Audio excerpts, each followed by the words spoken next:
5ویں صدی ہجری میں ایک نئے نظریے نے اسلام کی بنیادوں میں نقب لگانے کی کوشش کی۔ اس نظریے کو باطنیت کہا جاتا تھا۔ اسلام دشمن عناصر نے یہ دیکھ لیا تھا کہ اسلام کے تمام احکام قرآن و سنت اور فقہ میں بہت واضح اور مدلل انداز میں موجود ہیں۔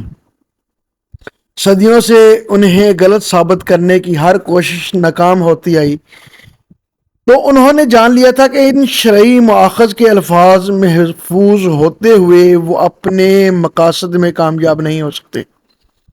اب چونکہ الفاظ کو ختم کرنا ان کے بس سے باہر تھا، اس لیے انہوں نے ایک ایسا نظریہ ایجاد کیا جو ان مآخذ کے الفاظ سے لوگوں کا اعتماد ختم کر دے۔ یہی نظریہ باطنیت کہلایا۔ اس نظریے کا خلاصہ یہ تھا کہ ہر لفظ کا ایک ظاہر ہوتا ہے اور ایک باطن۔ ظاہر کو علماء جانتے ہیں مگر باطن کو صرف امام وقت جانتا ہے، اور اصل مراد وہی باطن ہی ہوتا ہے۔ قرآن و حدیث کی کسی بھی عبارت سے چاہے کچھ بھی ثابت ہو رہا ہو، اگر امام اس کے خلاف کوئی حکم دے دے تو اس کی تعمیل ضروری ہے، کیونکہ وہ باطن کو دیکھ کر حکم دے رہا ہوتا ہے۔ اس نظریے کے بانی وہ اسماعیلی شیعہ تھے جو مصر پر فاطمی خلافت کے نام سے ایک مستقل حکومت قائم کیے ہوئے تھے۔ اسلام کی ہر اصطلاح اور ہر مفہوم کو اپنی تحریک کے رنگ میں رنگ دیتے۔ زکوٰۃ سے مراد اپنے مذہب کی اشاعت ہے، حج سے مراد باطنی علوم کی طلب ہے، جنت سے مراد علم باطن ہے، وغیرہ وغیرہ۔ جبرائیل سے مراد کوئی وجود نہیں بلکہ قوت قدسیہ کا فیضان ہے۔ غرض اس باطنیت پورے دین اسلام ہی کا صفایا کرنے کے در پہ تھی۔ اس لیے باطنیوں کو اہل اسلام ملحدین یا ملاحدہ کے نام سے یاد کرتا ہے۔ باطنیت کا سب سے بڑا اور کامیاب داعی حسن بن صبا تھا۔ اس نے الفاظ شرع کے مشہور و معروف معنی کا انکار کر کے ہر حلال و حرام کی قیود اٹھا دی، ہر قسم کی شہوت پرستی جائز قرار دی، اور یوں اسلام سے بالکل ایک متصادم مذہب کو اسلام کا نام دے کر پیش کیا۔ یوں دنیا اسلام کو ایک خطرناک قحط الرجال میں بھی مبتلا کر گیا۔ پہلی صدی ہجری سے لے کر 6 صدی ہجری تک مبادل جہنی، جہم بن صفوان، جاہز، یعقوب کندی، ابو بکر رازی، ابن راوندی، ابن المقفع، ابو عیسیٰ وراق، ابو العلا معرہ، عمر خیام، فارابی، ابن سینا، ابن رشد اور شہاب الدین سہروردی المقتول چند ایسے نام ہیں جو فلسفے اور جدت پسندی کے ذریعے عالم اسلام میں گمراہ نظریات کے بانی رہے۔ شہاب الدین سہروردی المقتول صلاح الدین ایوبی رحمۃ اللہ علیہ کے زمانے میں گزرا ہے۔ وہ شام کا مشہور فلسفی تھا، بہترین شاعر اور ادیب تھا۔ نوجوان اس کے گرویدہ ہوتے جا رہے تھے، آخر کار اس کے ملحدانہ نظریات کی وجہ سے صلاح الدین ایوبی نے اس کو قتل کرا دیا۔ تاریخ کے ریکارڈ کو درست رکھنے کے لیے یہ بات یاد رکھنی چاہیے کہ حضرت صلاح الدین ایوبی کے بزرگوں میں بھی ایک شخص شیخ شہاب الدین سہروردی رحمۃ اللہ علیہ گزرے ہیں، جو سلسلہ سہروردیہ کے بانی تھے۔ یہ شہاب الدین سہروردی اور وہ شہاب الدین سہروردی المقتول دونوں الگ الگ شخصیات ہیں۔ فلاسفہ اور ملحدین کے حملوں کے جواب میں علماء اسلام نے پوری بیداری اور مستعدی کا ثبوت دیا۔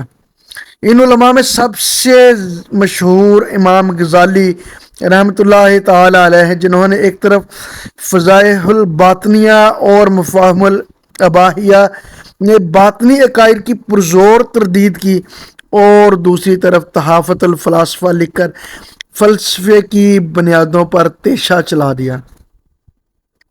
امام غزالی کی ان معرکۃ الآراء تصانیف نے جدر پسندوں کو مبہوت کر دیا اور یونانی فلسفے کی علمی داغ کا خاتمہ کر دیا۔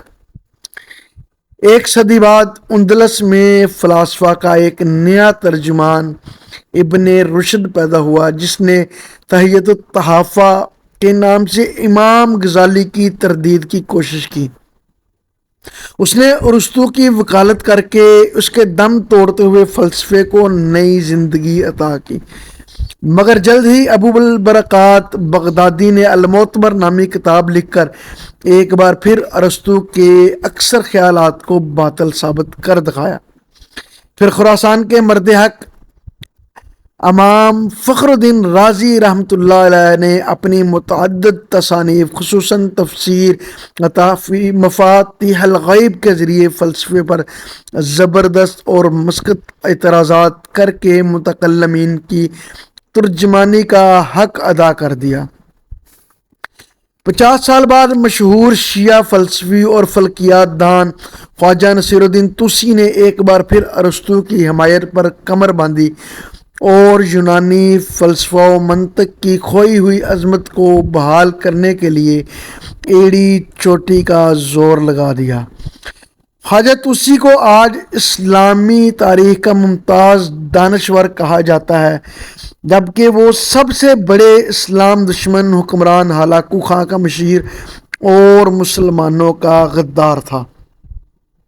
بغداد کے خلافت عباسیہ کے خاتمے میں اس کا نمایاں ہاتھ تھا۔ اس کے ساتھ ساتھ طوسی نے علمی بنیادوں پر مسلمانوں کو اس قدر گمراہ کیا کہ عراق اور خراسان میں علوم شریعت کے نام لیوا نایاب ہو گئے اور ہر طرف منطق و فلسفے کی درسگاہیں کھل گئیں۔ اس کے شاگردوں میں قطب الدین شیرازی اور قطب الدین رازی نے فلسفے کو مزید عروج بخشا اور امت کے اہل علم و دانش ایک بار پھر فلسفے کے اسیر ہونے لگے۔ اس موقع پر اللہ تعالیٰ نے امام ابن تیمیہ رحمۃ اللہ سے امت کی رہنمائی کا کام لیا اور اس نے رد المنتقین اور منہاج السنہ لکھ کر فلسفے اور منطق کی خاک اڑا دی۔ اس طرح عقل پر شریعت کی بالادستی ایک بار پھر مسلم ہو گئی اور عالم اسلام میں سابقہ زمانے کی طرح شرعی علوم کو ہی باعث افتخار سمجھا جانے لگا۔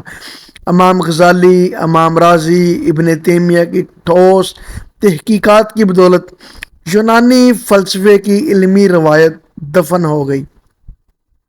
اس کے بعد 11ویں صدی ہجری تک عالم اسلام میں فلسفیانہ گمراہی کی تحریکیں نہ پنپ سکیں، بلکہ اس کی جگہ فقہ، حدیث اور تصوف کی عظیم الشان عمارتیں تیار ہوئیں۔